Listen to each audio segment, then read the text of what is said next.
This is ZNS Total Sports, brought to you by Fourth Terrace Diagnostic Center.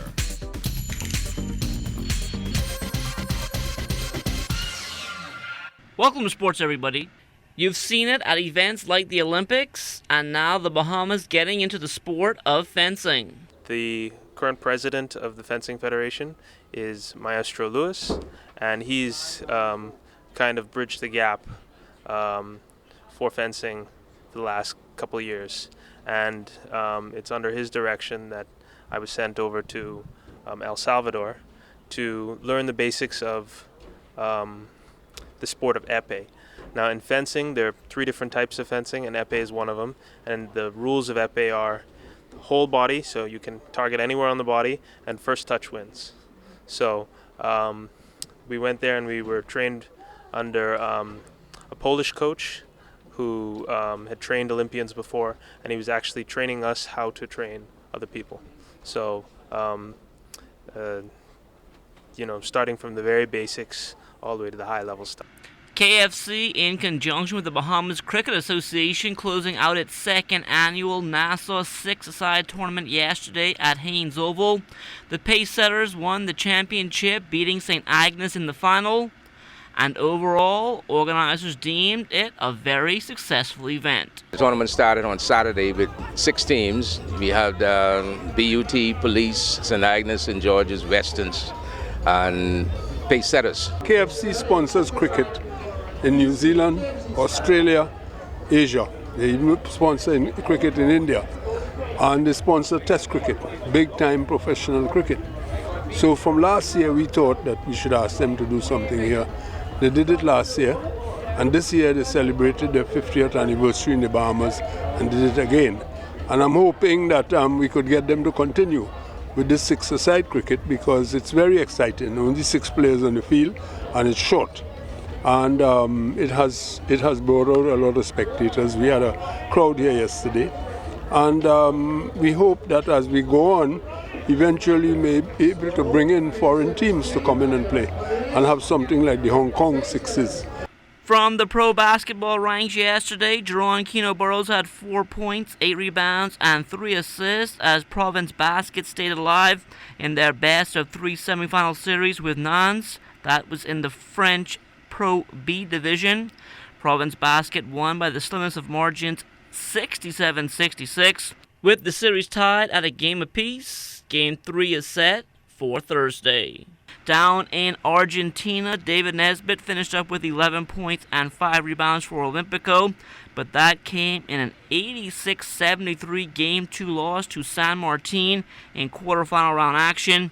That series also tied at a game apiece. Game 3 is scheduled for Thursday. On to the minor league baseball diamond now.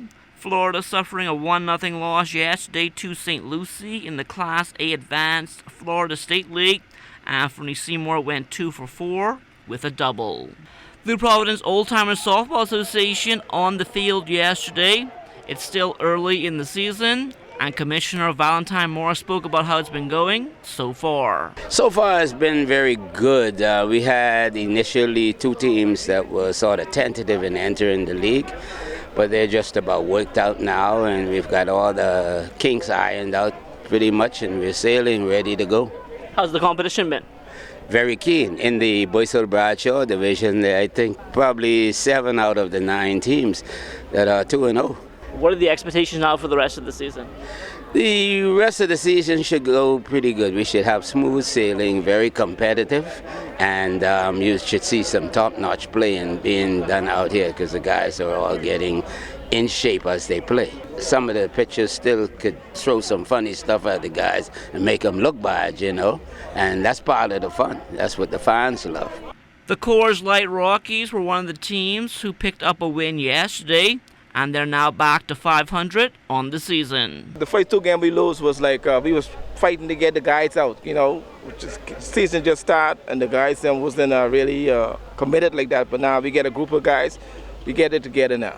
Being how you start is how you finish, and it's a long season, and with the caliber players that we have, the veteran pitchers that we have, and the key players like the Bertram Murrays, the Tommy Stubbs, the Gary Wrights, and then the leadership of the team, we coming together and everybody doubting this team, but they know how powerful the Rockies team really is. It started off a bit slow, but right now we're on a roll, and we're looking for championship this year. In addition to their win yesterday, the Rockies also having a grill and chill afterwards as their skipper, Glenroy Flo Saunders, celebrated his birthday. Saunders is one of the best multi-sport athletes the country has produced. I was bowling champion, the first bowling champion. I was also the first bowler in the Bahamas to bowl the 300 game. I was the first one to make it in the Bowling World Cup. Okay, and still, I am not in the Bowling Hall of Fame. I don't know who's there and why they're there, but in fact, I'm not even on the Walk of Fame.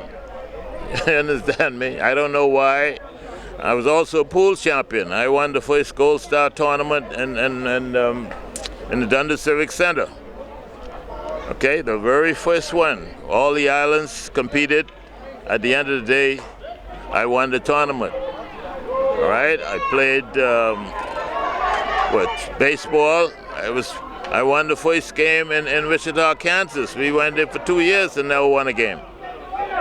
Okay, I double in extra innings. I double in Baylor Fernanda in extra innings, about the 11th inning, and we won the game. That's the first game we ever won down there. The South Andros Regatta held over the holiday weekend. Class C used to be the featured attraction, but now Class E has taken over. This is what we wanted to do. We wanted to have something that was slightly unique to South Andros, and we know that sailing was dying up here, so we decided we're going to try to go and we'll start small with the E-Class, and then we work our way back up. So it's catching on right now like wildfire, and there are boats all over the country now, or islands all over the country now, where they're thinking about maybe trying to get into the E-Class, because it's really fun, it's sweet, it's cheap, and they're easy to sail. And that will do it for sports. Stay tuned, checking weather still to come.